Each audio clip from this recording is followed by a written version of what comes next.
Le ministre du Travail, de l'Emploi et de la Solidarité sociale, M. Jean Boulet, a annoncé une hausse de 50 cents du taux général du salaire minimum. À compter du 1er mai 2019, le salaire minimum passera à 12,50 $.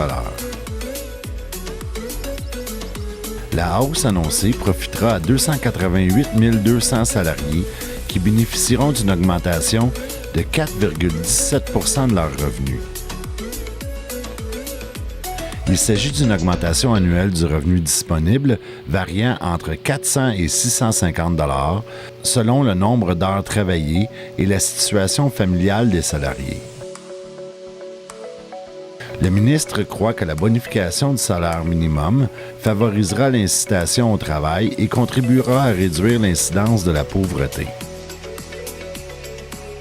C'est dans la MRC de la Haute-Gaspésie que l'on retrouve le plus bas revenu d'emploi de l'ensemble des MRC de la péninsule. En 2017, le revenu d'emploi moyen pour les travailleurs âgés entre 24 et 64 ans se situait à 34 451 $ en Haute-Gaspésie.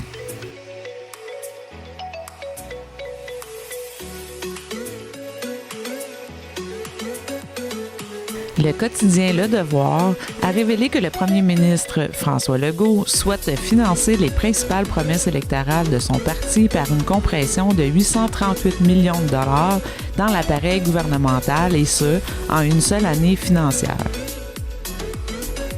Le premier ministre aurait exigé à l'ensemble des ministères de réduire leurs dépenses en réalisant des gains d'efficacité et en réduisant la bureaucratie. François Legault miserait notamment sur l'instauration de meilleures pratiques d'approvisionnement et une amélioration de la gestion en informatique de la part des ministères pour couvrir le coût des promesses faites durant la campagne électorale. De plus, selon Le Devoir, le premier ministre demande aux sociétés d'État d'accroître les dividendes qu'elles versent à l'État à hauteur de 100 millions.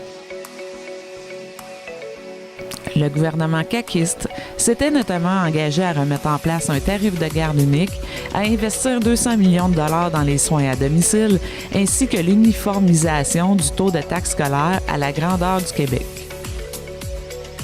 Bien que les mesures d'économie peuvent prendre des allures de compression budgétaire, François Legault affirme que cet exercice n'affectera d'aucune façon les services offerts à la population. Le nouveau budget sera déposé vers la fin du mois de mars prochain. C'est à ce moment que la population pourra constater l'impact et l'ampleur de ces mesures d'économie.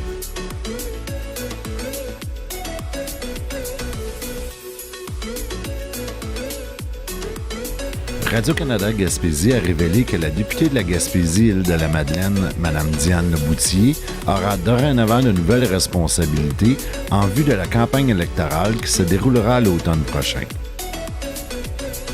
Justin Trudeau a confié à Diane Leboutillier le rôle de coprésidente de la campagne électorale du Parti libéral du Canada pour le Québec. Mme Leboutillier occupera donc un poste stratégique lors de la prochaine campagne électorale. Elle aura notamment la responsabilité de s'assurer que le Parti libéral puisse conserver ses acquis au Québec. Lors de l'élection fédérale de 2015, le Parti libéral du Canada avait réussi à remporter une majorité de sièges au Québec avec 40 députés élus. Diane Leboutillier partagera la présidence de la campagne avec le ministre du Patrimoine canadien et du multiculturalisme et député d'Honoré-Mercier, Pablo Rodriguez.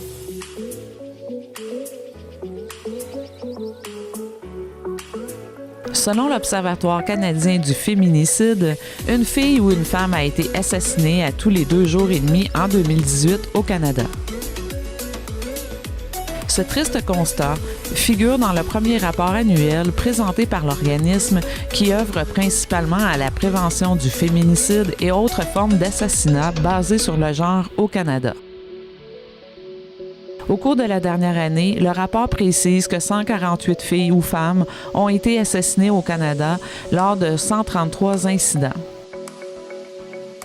Des accusations criminelles pour ces meurtres ont été portées contre 140 personnes, 90% d'entre elles étaient des hommes. Bien que 16 % de la population vive en milieu rural, le rapport révèle que 34 % des féminicides y ont été commis. Au Canada, les femmes autochtones semblent particulièrement touchées par le phénomène.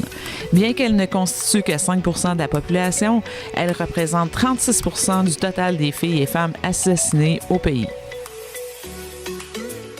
Le féminicide est généralement défini comme étant le meurtre d'une ou de plusieurs femmes, principalement par des hommes parce qu'elles sont des femmes.